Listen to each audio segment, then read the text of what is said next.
God removed them from my life. That sentence gets said more than almost any other when a relationship ends in Christian circles. A friendship dissolves, God removed them. A family member stops calling, God is protecting me.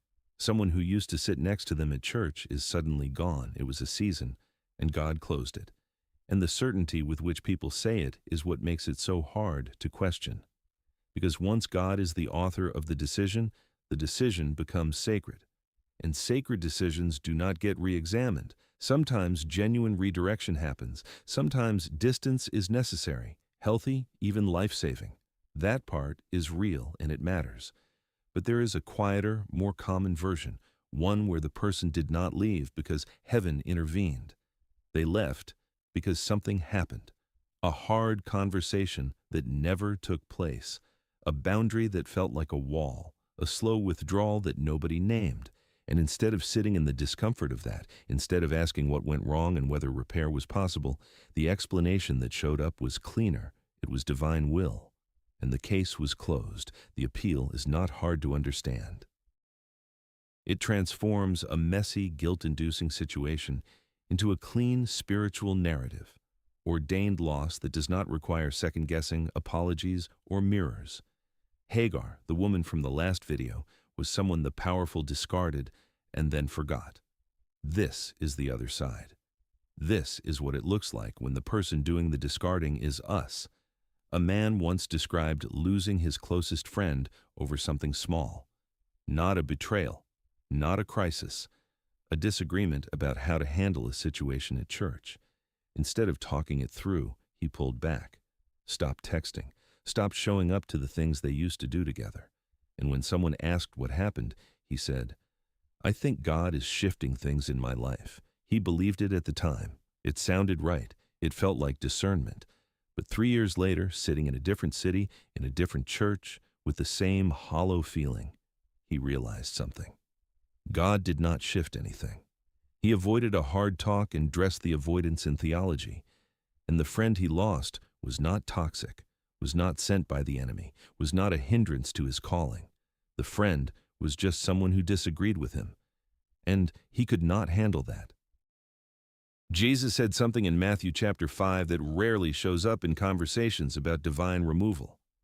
Verses 23 and 24, if you are offering your gift at the altar, and there remember that your brother has something against you, leave your gift, go. First be reconciled to your brother, then come and offer your gift. The order matters. Reconciliation comes before worship, before offering, before spiritual activity. Jesus is saying, do not bring me your prayers while there is a person out there who has a legitimate grievance with how you treated them. Handle that first, then come back. That verse does not say, if the Lord redirected them, move on. It says, if someone has something against you, go to them. The initiative belongs to the person who caused the rupture, not to the person who left. And the fact that this verse exists in the same Bible that people use to justify cutting ties should create at least a pause, not guilt, a pause. Enough space to ask, did I try? There's a difference between a relationship that was redirected and a relationship that a person abandoned. Redirection usually comes with peace, not comfort, but a settled clarity that this was right, even though it was hard. Abandonment comes with a low hum of unfinished business, a name that still stings when it comes up, a story that requires more defending than it should. If the explanation for why someone is gone needs to be repeated to friends, to small group, to the mirror, that might be a sign that the explanation is doing the work that an honest conversation was supposed to do. 2 questions worth asking. Think about someone no longer present, someone whose departure was attributed to divine timing. The first, if that person called tonight, would there be relief or dread? Relief usually means the door is still open and part of the heart knows it should not have closed. Dread usually means the boundary was real. The second, can the story of what happened be told without the teller being the hero? Not the villain, the hero. If the only version is I did the right thing and they could not handle it, that is a script. Scripts protect. Honest accounts include a line like, I probably could have done that differently. The willingness to hold those questions, not to answer them a particular way, just to hold them, is already more honest than most people allow. Because the default in faith culture is certainty. I prayed, I felt peace, I moved on, and certainty feels safe. But certainty that was never tested is just comfort wearing a spiritual outfit. I have been there.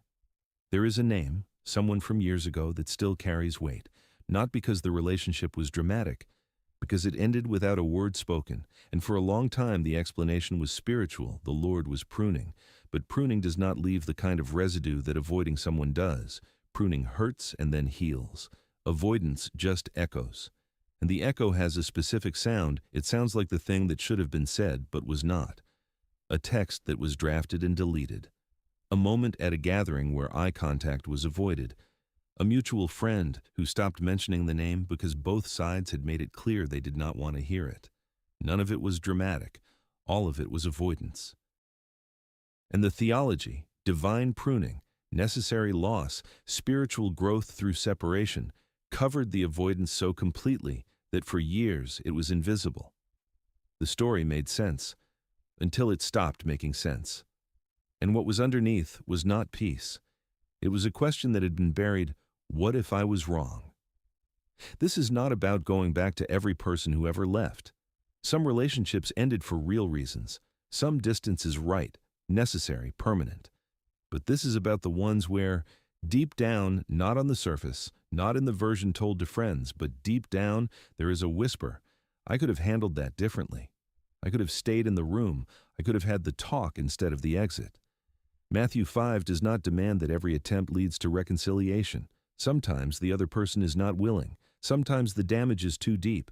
But the verse demands the attempt. It demands the willingness to say, I may have contributed to this. And that willingness, honest, uncomfortable ego bruising, is closer to what Jesus described as righteousness than any prayer offered over an unresolved absence. So the question, not for everyone, but for the ones who feel it. Is there someone who left or was pushed, whose absence still has a texture? Not anger, not drama, just a quiet, persistent awareness that something was left unfinished. If so, the most faithful response might not be another prayer about divine timing. It might be a message, a call, a sentence that starts with, I think I owe you something. That does not guarantee the other person will respond. Some bridges burned on both sides, but the willingness to reach, to say I may have been wrong about how that ended, is what Matthew 5 is actually about, not a formula. An act of honesty that costs more than any offering left on an altar. And that is not weakness. That is faith with its hands open instead of its arms crossed. Sit with that. And if that hit close, next time, the psalm nobody wants to read, the one without a happy ending.